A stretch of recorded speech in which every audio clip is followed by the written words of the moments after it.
오늘 하나님의 말씀 같이 나누고자 합니다. 빌립보서 1장 1절서부터 2절 말씀입니다. 빌립보서 1장 1절 2절 말씀입니다. 우리 2절밖에 안 되니까 우리 같이 한 목소리로 같이 읽습니다. 시작. 그리스도 예수의 종 바울과 디모데는 빌립보에 사는 그리스도 예수 안에 있는 모든 성도들과 감독들과 집사들에게 편지를 씁니다. 하나님 우리 아버지와 주 예수 그리스도의 은혜와 평강이 여러분에게 있기를 빕니다. 아멘. 오래간만에 우리 이영재 집사님 오셨는데 아까 인사를 못 드렸는데 환영합니다. 여러 달 만에 오셨습니다. 감사합니다.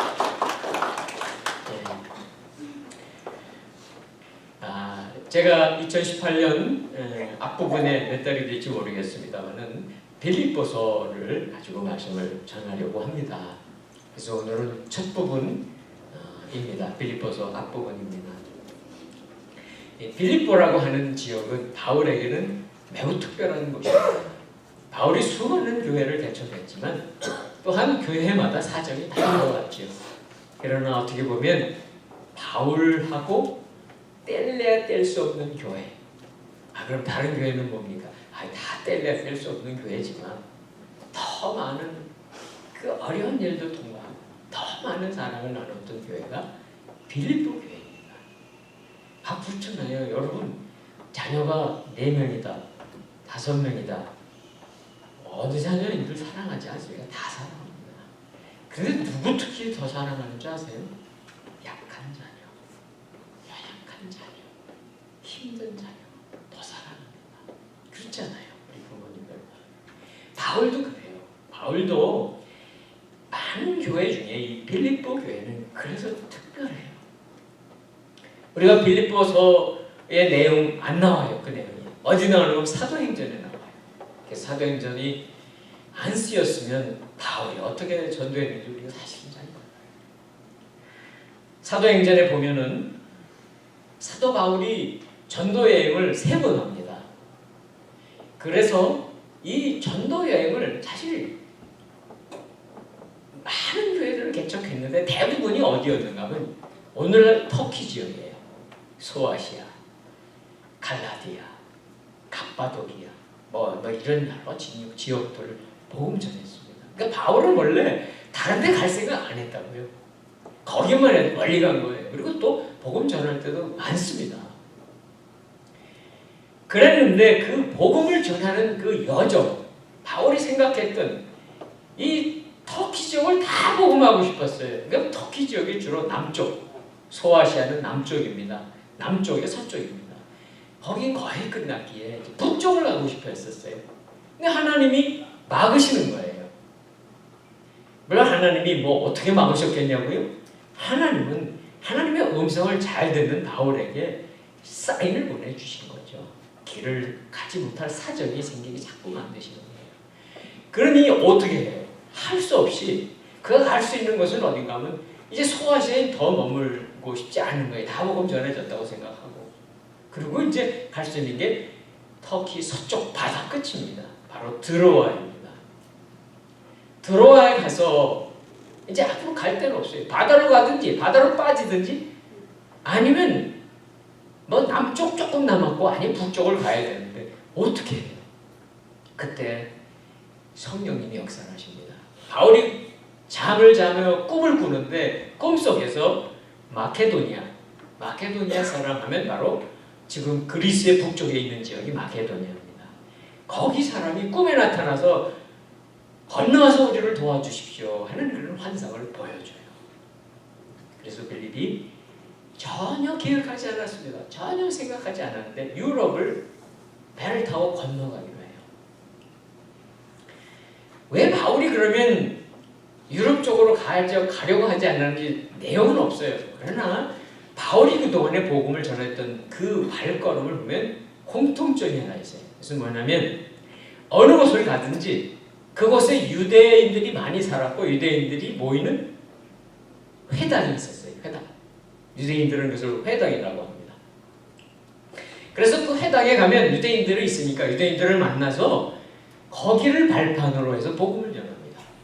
물론 유대인들이 바울을 방해한 적이 더 많지만 걔도 어떻게 해요? 여러분들 처음에 미국에 이민 오면 여기 와서 혼자서 알아서 사세요? 물론 요즘에 인터넷이 잘 돼 있어서 다 혼자서 살긴 사시더라고요. 그러나 다 먼저 미국에 와서 사시는 분들한테 이야기 듣습니다. 애들 학교는 어떻게 해야 되고 들어야죠. 물어봐야죠. 어디 가면 한국 음식을 살 수 있는지 물어봐야 되잖아요. 그 발판을 다 삼고 그 다음에 이제 어느 정도 알면 이제 필요 없어. 내가 알아서 할게. 그렇게 하는 거죠. 바울도 그랬던 거예요. 그동안에 그렇게 해왔다고요. 유대인들이 끊임없이 힘들게 하고 방해했어도 그래도 자기 동족이니까 거기 찾아가서 거기를 중심으로 복음 전했다. 그 말이에요. 그런데 바다를 건너간 이 마게도니아 땅의 첫 번째 도시가 바로 빌립보인데 빌립보는 유대인들이 많지 않았어요. 이 빌립보라고 하는 것은 이름이 필립스예요. 필립이라는 이름이 원래 로마에서부터 내려온 이름이에요. 뭐 우리 미국에도 빌립이라고 이름 많이 쓰겠지만 바로 빌립보는 로마 제국의 직할 통치, 말은 직할시예요. 직할시. 로마 직할시. 거기에는 유대인들도 많이 안 살았습니다. 회당도 없습니다. 자, 그러니 아무리 용기 있고 열정 있는 바울인들 뭘 하겠어요? 어떻게 하겠어요? 찾아갈 데가 없는 게 막막한 거예요. 그래서 바울 일행이 안식일이 되었습니다. 갈 데가 없어요, 안식일은. 그래서 찾아서 강가로 갑니다. 강가에 갔다가 만난 여인, 이것도 하나님의 섭리시겠죠. 그 여인이 바로 자주색 옷감 장사, 자주장사라고 하는데 자주색 옷감이에요. 자주색 옷감 장사인 루디아를 만나고 그게 시작이 된 것이 빌립보 교회입니다. 그런데 이 빌립보에서 바울이 경험하는 것은 참 어려운 일을 경험합니다. 엄청난 어려운 일을 경험해요. 사실 이 어려움을 경험했기 때문에 빌립보와 바울 사이에 그 끈끈한 사랑이 생긴 거예요. 사랑하는 성도 여러분, 좋고 서로 좋기만 하고 계속 사랑만 하고 얼마나 좋겠습니까? 그렇게 안 되잖아요. 어려운 일을 통과하고 힘든 일도 같이 통과해야 사랑이 깊어집니다. 사건은 이렇게 시작이 됩니다. 바울 일행이 빌립보에서 점치는 여자 노예를 만나요. 그런데 점치는 여자 노예니까 이 신통한 능력이 있는 겁니다. 그 여자가 계속 바울 일행을 뒤쫓아다니면서 뭐라고 그러는가 하면 이 사람들은 지극히 높은 하나님의 종들입니다. 구원의 길을 여러분에게 전하는 사람들입니다. 말이 틀렸어요? 맞았어요? 100% 정확합니다. 100% 정확해요. 그럼 한 번만 하고 한 두세 번만 하고 좀 안 따라다녔으면 좋겠는데 계속 쫓아다니는 거예요. 왜 그랬을까요? 방해하는 거죠. 방해하는 거예요. 마귀가 우리를 방해할 때 어떻게 방해하는가? 마귀가 와서 뿔을 보여주고 겁주고 그런 일도 있어요. 길은 겁줍니다. 그러나 이 방법 씁니다. 마귀가 와가지고 하는 게 뭐예요? 성경 말씀 가지고 와서 우리를 맞는 말이에요. 틀림없는 성경 말씀인데 그거 가지고 와서 우리를 괴롭힐 수가 있어요. 우리가 정말 이런 일을 당하면 이거 어떻게 해야지 분별하기 어렵습니다. 그러나 성령님 알게 해주세요. 내 힘으로는 못해요. 그러니까 바울도 성령께서 늘 인도하심을 받으니까 성령의 인도하심을 받으니까 너무 여러 날 방해하는 거예요. 그래서 어떻게 했습니까? 이 점쟁이 노예 속에 있었던 귀신, 그 귀신을 예수 그리스도의 이름으로 멀리쳐버립니다. 쫓아내버립니다. 방법은 그밖에 없어요. 마귀 쫓는 방법 세상에 아무것도 없어요. 여러분이 힘이 세다고 마귀 쫓는 거 아니고요. 여러분이 예수 오래 믿었다고 마귀 쫓는 건 절대 아닙니다. 한 가지 방법밖에 없어요. 예수 그리스도의 이름으로 명하노니 떠나갈지어다. 소리가 꼭 클 필요도 없고 작아서 상관없어요. 그 마귀가 듣게, 그 귀신이 듣게만 하면 돼요. 결국 그 여자는 점치는 힘이 없어져 버렸어요. 원래 이 여자는 주인이 있었습니다. 주인. 이 노예니까 주인이 있었는데 그것도 한 사람도 아니고 여러 명이 공동 투자했나 봐요. 성경에 보면 분명히 주인들이라고 나와요. 그러니까 이 사람들이 빌립보 사람들이 이 점잘치는 이 노예종을 사가지고 점치게 하고 그 복채를 받으면 나눠 먹었던 거예요. 그러니 이 수입을 얻었던 주인들이 화가 납니다. 이걸 어떻게 복수해야 돼요? 그래서 바울을 고발합니다. 이 사람들 나쁜 사람들입니다. 여긴 로마의 직할시인데 로마의 문화가 있고 풍습이 있고 예의가 있는데 그 모든 것을 다 망가뜨리고 있는 나쁜 사람들이고 로마의 이 소동을 일으킵니다. 잡아가 두십시오. 갇혔습니다. 감옥 속에서 갇혀서 엄청난 매를 맞습니다. 사방이 터지고 온 몸이 이렇게 심한 매를 맞고 감옥에 갇혀 있었다면 얼마나 힘이 없겠어요. 정말 힘이 없겠죠. 그래서 신음하고 그 메고 있어야 되는데 그때 이 바울과 실라 그 일행이 무슨 일을 하는가 하면 찬송을 부르는 거예요. 찬송. 제정신이 아니죠. 보통 정신이 아니죠. 그렇게 하나님을 찬양할 때에 기적이 일어납니다. 바로 지진이 일어나는 거예요. 그래서 그 감옥에 있었던 터가 다 흔들립니다. 뿐만이 아니라 감옥을 잠그고 있었던 자물통이 열려요. 스르르 하고 열립니다. 어떻게 열렸냐고요? 하나님 하시는 거예요. 그러니 죄수들이 다 나갈 수 있잖아요. 다 나가버리면 어떻게 돼요? 그 소동 중에 간수가 깨어나서 봅니다. 그러니 간수가 보니까 큰일 났거든요. 그날 감옥에 있었던 죄수가 바울뿐이었습니까? 바울과 실라뿐이 아니거든요. 아마 수십 명은 있었을 거예요.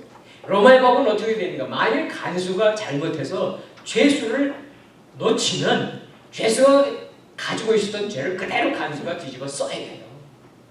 그러니 이 간수 어떻게 돼요? 분명히 죽어야죠. 한 명치도 아니고 수십 명치의 죄를 어떻게 감당해요? 그랬을 때에 바울이 그를 붙잡고 말씀합니다. 그 유명한 말씀 바로 사도행전 16장 31절 말씀이죠. 주 예수를 믿어라. 그리하면 너와 내 집이 구원을 얻으리라. 이 유명한 말씀이 여기서 나온 거예요. 빌립보 교회 빌립보 감옥에서. 결국 그 간수는 자기가 두드러 팼던 죄수였던 바울과 실라 상처난 거 다 닦아주고요. 붕대 감아주고요. 미안하다고 용서해달라고 하고요. 세례를 받습니다. 세례를. 그리고 기독교인이 되는 거예요. 빌립보 교회는 그래서 사도 바울에게 잊을 수 없는 교회. 그리고 나서도 많은 교류가 있는 정말 잊을 수 없는 교회입니다. 자, 1절 같이 읽습니다. 1절 시작. 그리스도의 예수의 종 바울과 디모데는 빌립보에 사는 그리스도 예수 안에 있는 모든 성도들과 감독들과 집사들에게 편지를 씁니다. 지금 이 편지는 감옥 속에서 쓴 편지입니다. 죄수의 신분으로 로마의 감옥에서 쓴 편지입니다. 그런데 이 감옥에서 편지를 쓰는데 이 빌립보서라고 하는 이 성경 전체에 흘러가고 있는 것은 무엇이냐? 예수 그리스도의 기쁨입니다. 예수 그리스도가 주시는 기쁨. 아니 감옥 속에 죄수로 언제 죽을지도 모르는 죄수인 바울이 뭐가 기쁘냐고요? 그걸 우리가 빌립보서를 통해서 여러 번 나눌 거예요. 우리 한번 오늘 1절 보십시오.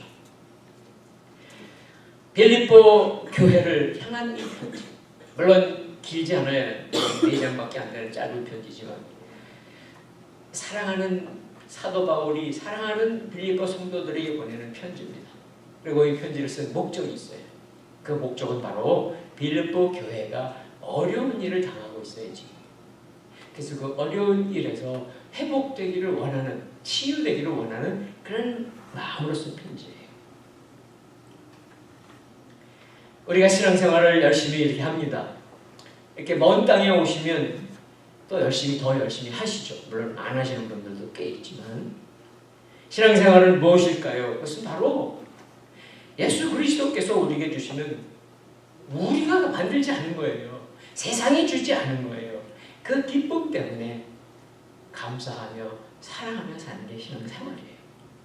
그런데 오늘날 이 교회 신앙생활 하는 것은 많이 변질되었습니다. 물론 우리의 삶 자체가 어려운 일이 많죠. 이게 다른 나라에 와서 사는데 어떻게 쉽겠습니까? 이곳에 와서 애들을 키운다는 게 어떻게 쉬운 일입니까? 많은 어려운 일도 있기 때문에 모든 삶이 힘들어요. 신앙생활도 똑같이 힘들어요. 그렇지만 이 기쁨을 잃어버리면 안 돼요. 이 기쁨. 그래서 이 기쁨을 잃어버리면 어떻게 되는가 하면 그냥 어쩔 수 없이 교회에 오는 거예요. 주일이 됐으니까. 안 가면 이상하니까. 이것은 교회가 병든 거예요. 우리가 몸이 아프면요, 통증이 나옵니다. 증세가 나타나요. 여러분 감기 걸려보세요. 감기 걸렸는데 증세 없이 감기 걸린 분 있어요? 없습니다. 열이 나든지 두통이 오든지 기침이 나든지 가래가 나든지 뭐 어느 종류도 한 가지 증세가 나타나고 아니면 복합적으로 나타나고 내가 감기 걸렸구나, 아프구나 압니다. 그런데요, 병이 분명히 들었는데도 아프지 않아요. 몰라요, 병든 사람이. 그런 병 걸리면 정말 위험한 병입니다.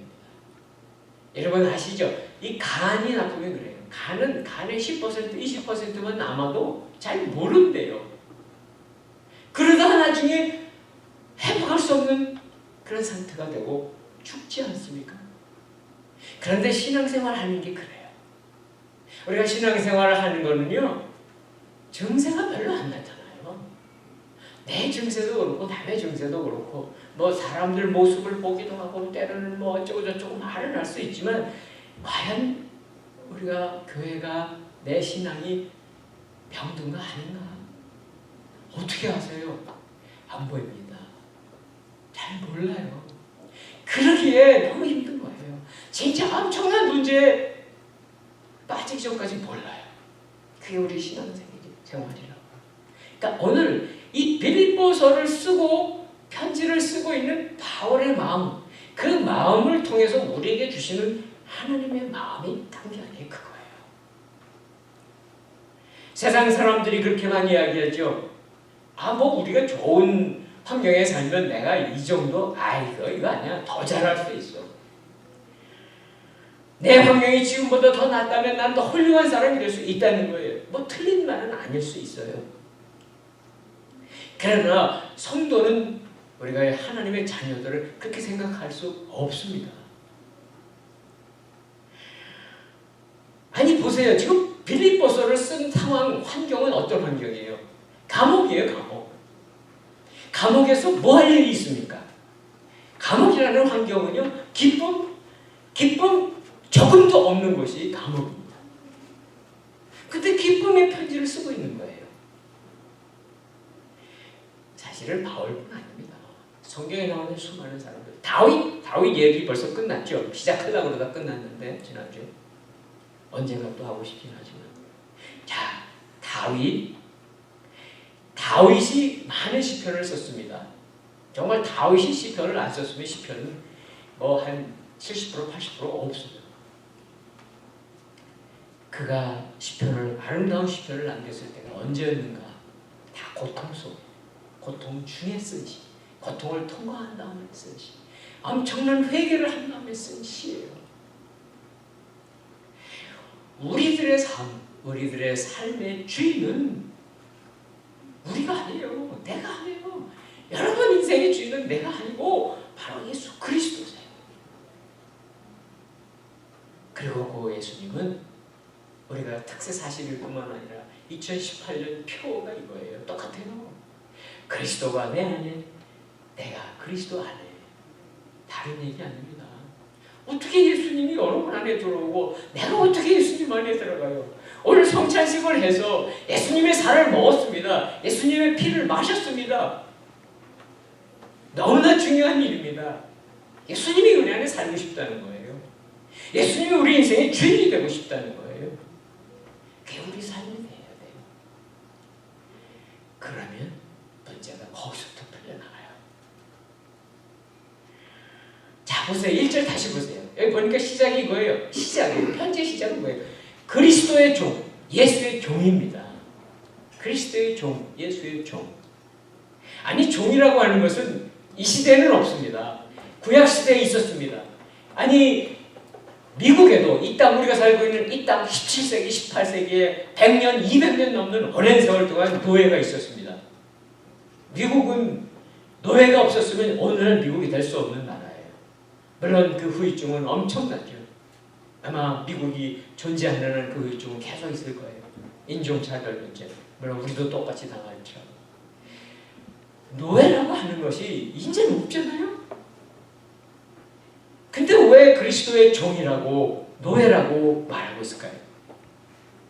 이것은 이 말, 편지를 쓰면서 맨 처음에 하는 말 그리스도의 종입니다. 나는 예수의 종입니다. 빌립보서만 한 얘기 아니에요. 다른 편지에도 또 그렇게 얘기해요. 왜 이 말을 쓸까요? 이것은 바로 바울의 고백이에요. 바울의 고백이면서 또한 우리들이 그 바울의 고백을 배워야 됩니다. 첫 번째는 무엇일까요? 첫 번째는 과거에 사도 바울은, 사도가 되기 전에 바울은 세상의 노예였다는 거예요. 세상의 종노릇하고 살았다는 거예요. 맞습니다.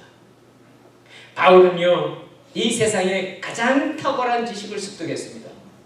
오늘날로 말하면 아이비리그 출신이에요. 그 당시에 이스라엘에. 그리고 그 당시에 가장 높은 자리에 올라가 있던 자리, 이스라엘의 최고 지도자들은 산헤드린이라고 하는 공회원입니다. 그들이 모든 걸 결정합니다. 물론 정확한 기록은 없어요. 그러나 어느 신학자들 중에 바울은 71명의 산헤드린 공회원 중에 하나였을 것이다. 물론 이건 것이다는 거예요. 그 정도의 지위를 누렸던 사람입니다. 뭐가 아쉬운 게 있겠습니까? 할 수 있는 거 다 이룰 수 있는 사람입니다.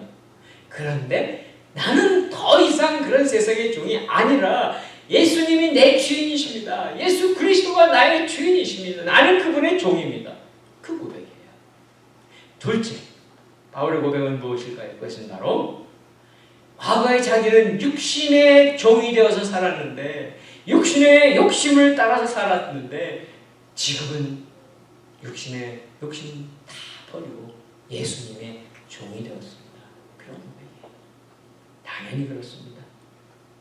이제는 바울은요, 십자가를 경험했고 십자가를 통과한 사도가 되어서 더 이상 세상에 욕심이 하나도 없습니다. 그를 움직일 수 있는 세상에 아무 권세도 없습니다. 우리들도 마찬가지죠. 우리들이 주님 앞에 나갈 때 우리가 내려놓아야 될 것들은 우리 육신을 가지고 있기 때문에 어쩔 수 없는 욕심들, 육신에 붙잡혀 살았던 것들 내려놓는 겁니다. 또 세 번째 있어요. 세 번째. 바울이 과거에 살았던 것은 바로 죄의 종로로 됐습니다. 죄의 소유권은 누구에게 있는지 아세요? 죄는 하나님으로부터 나온 거 아니에요. 가끔 사람들이 그래요. 하나님 왜 죄를 만드셔가지고 우리를 이렇게 힘들게 하십니까? 그건 몰라도 너무너무 모르는 거예요. 아니에요. 하나님 죄 만드실 분 아니에요.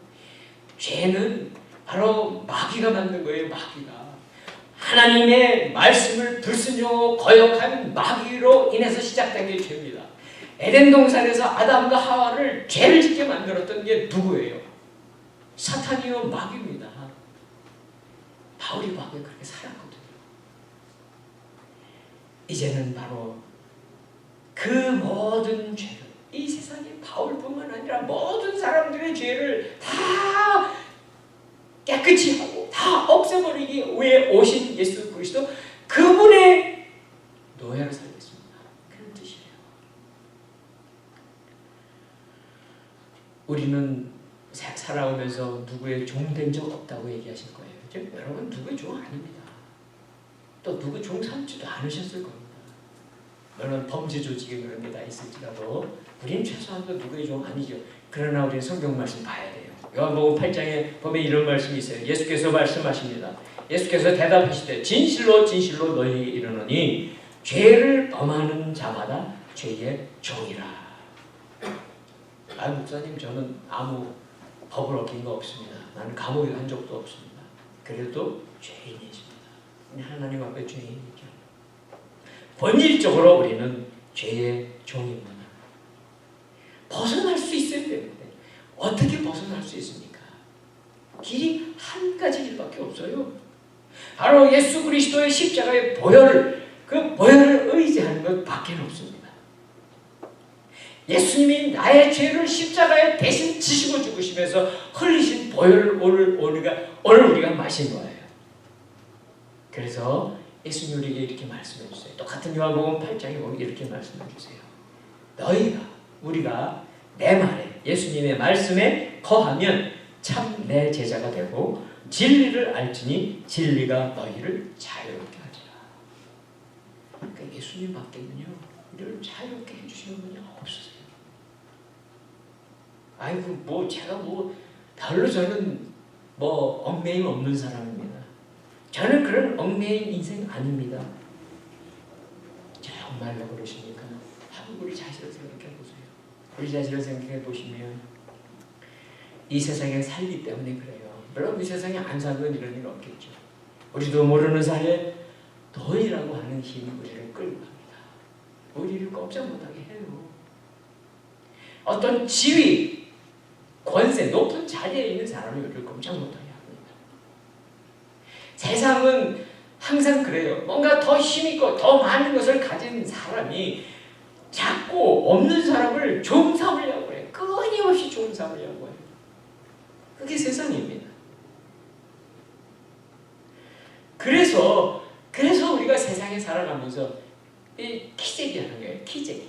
물론 하나님 보시기에 도토리 키재기밖에 되지 않습니다. 근데 우리 세상에 사니까 너무나 키재기 할 일이 많아요. 내가 오래 믿었다. 나는 더 높다. 나는 더 부유하다. 그런데 그게 교회까지 들어와서는 그런 일이 일어난다는 거예요. 교회에 들어와서도. 그렇죠. 신앙생활을 하면서 내가 누구를 영향력을 줘야 되겠다. 그런 거 시도하시면 안 돼요. 나를 따르라? No, 없습니다. 신앙생활은 나를 따르는 게 아니고 주님을 따르는 것입니다. 오해하지 않으셔야 돼요. 누구 바라보고 믿지 마세요. 누구 바라보고 믿다가 실족하는 일밖에 안 생겨요. 요즘 한국에는 엄청난 목사님이 실족하셔서 수많은 성도들이 그로 인한 실족이 큽니다. 목사님 믿지 마세요. 예수 그리스도 바라보셔야 돼요. 우리들을 향해서 오늘도 말씀을 하시는 주님이세요. 자, 이제 2절 봐야죠. 2절 같이 읽습니다. 시작. 하나님 우리 아버지와 주 예수 그리스도의 은혜와 평강이 여러분에게 있기를 빕니다. 지금 감옥에 있는 분이에요. 감옥에 있는 분이에요. 감옥에 있는 사람이라면 감옥에 1년, 2년, 대략 이때쯤에 한 3년 내지 4년 정도 감옥생활 했어요. 왜냐하면 사도 바울이 처음 감옥생활을 시작한 것은 로마가 아닙니다. 바울은 처음에 감옥에 갇힌 것이 가이사랴라고 하는 유대 땅에 그 총독 관저가 있는 게 가이사랴예요. 거기에 감옥이 있었어요. 거기서 한 2년 정도 감옥살이 하다가 사도행전 맨 끝에 나온 것처럼 배를 타고 로마에 와서 지금 감옥생활을 1년이나 2년 정도 했을 때예요. 자, 감옥생활 3년, 4년쯤 했으면 속에서 뭐가 오를까요? 아니, 내가 뭐 잘못한 게 있어야지. 바울이 내가 뭐 잘못한 게 있습니까?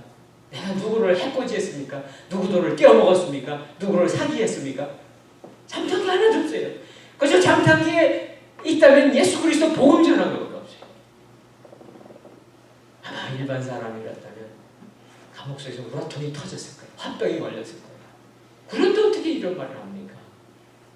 어떻게 이런 말을 합니까? 은혜와 평강이 그 안에 있기 때문에 말하는 거예요. 바울 안에 있는 것은 화가 아니에요. 분노가 아니에요. 서운함이 아니에요. 남들이 알아주지 않아서 내가 그런 게 아니에요. 주님이 내 안에 계셔서 주님이 주시는 은혜, 주님이 주시는 평강, 그거예요.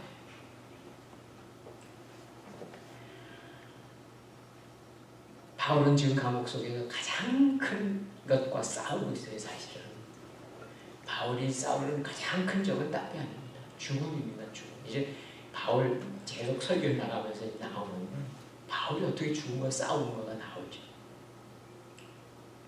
인생 중에 죽음 앞에 맞닥뜨려서 싸울 수 있는 사람이 누가 있습니까?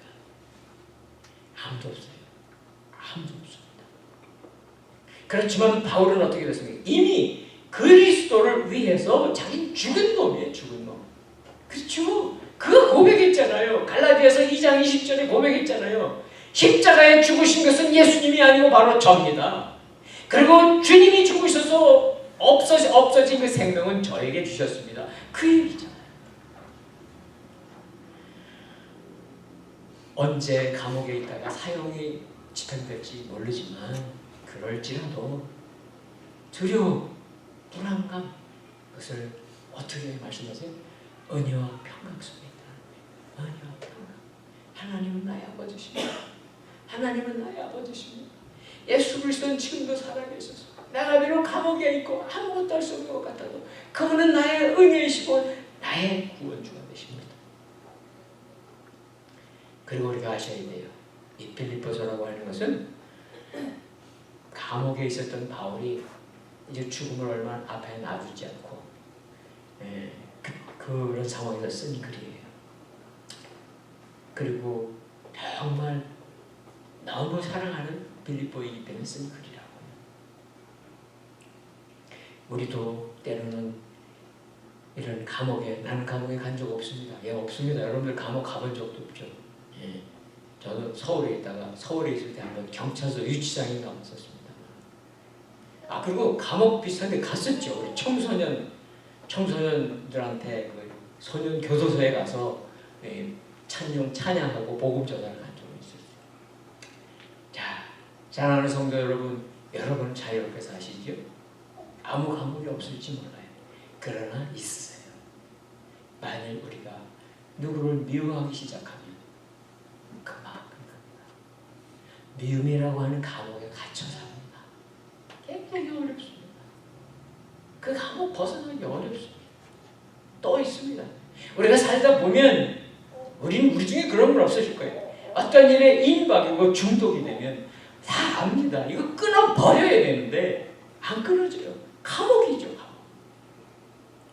또는 우리가 어떤 사람하고 관계가 끊어졌어요. 안 풀립니다. 쉽지 않습니다. 깨어진 관계의 감옥 속에 살고 있는 거예요. 그러면 우리는 미워할 수 있습니다. 원망할 수 있습니다. 그게 해답이 아니에요. 전혀 도움이 안 됩니다. 그리고 우리는 점점 어둠으로 끌려 들어갑니다. 점점 더 우리는 상한 심령이 되고 맙니다. 그런데 오늘 이 빌립보서를 쓰고 있는 바울은 어떤가? 감옥 속에 있으면서 기뻐하고 있습니다. 도대체 무슨 비결이 있을까요? 그 비결, 계속 얘기하겠지만 그 비결이 뭐냐면 환경 아닙니다. 다른 사람 약간은 있습니다만 다른 사람도 아닙니다. 바로 예수 그리스도세요. 바울에게는 세상이 줄 수 없는 참 기쁨이 있습니다. 그래서 감옥 안에서도 노래할 수 있었던 거예요. 빌립보 감옥에서 노래했잖아요. 찬송했잖아요. 그 기쁨이 어디서부터 왔는가? 예수 그리스도라고 말씀드렸죠? 꼭 예수님 말씀 찾아야 될 거 아니에요. 요한복음 15장 11절이에요. 요한복음 15장 11절. 나중에 집에 가셔서 합주를 읽어보세요. 이런 말씀이 있습니다. 예수님 말씀입니다. 내가 이것을 너희에게 이름은 내 기쁨이, 예수 그리스도의 기쁨이 너희 안에 있어 너희의 기쁨을 충만하게 꽉 차서 흘러넘치게 하려 한다. 이렇게 말씀하세요. 바울이 가지고 있는 기쁨은 바울이 힘써서 얻은 기쁨 절대 아닙니다. 저절로 굴러 들어온 그리스도의 기쁨이라는 거예요. 사랑하는 성도 여러분, 이 기쁨이라고 하는 것, 신앙생활 속에 있는 기쁨이라고 하는 건요, 우리 샘물이 아무리 강물이 크다고 하더라도, 그죠? 여기 뭐 강도 없지만 아무리 강물이 커도 근원이 올라가면 샘 하나밖에 없어요. 작은 옹달샘에서부터 물이 새 흘러나오기 시작해서 개울이 되고 작은 강물이 되고 큰 강물이 되죠. 마찬가지예요. 우리의 모든 기쁨의 근원은 옹달샘이신 예수 그리스도에게, 예수 그리스도로부터 샘솟는 그 기쁨이 바울에게 갔습니다. 바울이 빌립보서를 통해서 빌립보 성도들에게 보내고 있습니다.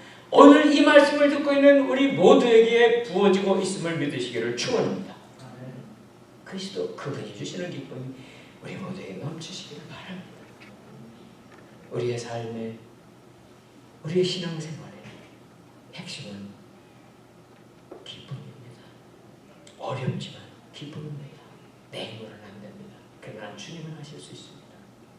오늘 바울이라고 하는 하나님의 사람 한 사람이 빌립보 교회를 다시 살리시고 우리를 또한 살리시고 그 놀라운 주님이 주시는 기쁨이 2018년 한 해를 살아가시는 모든 시간 속에 여러분 삶 속에 가득가득 부어주시기를 주님의 이름으로 축원합니다.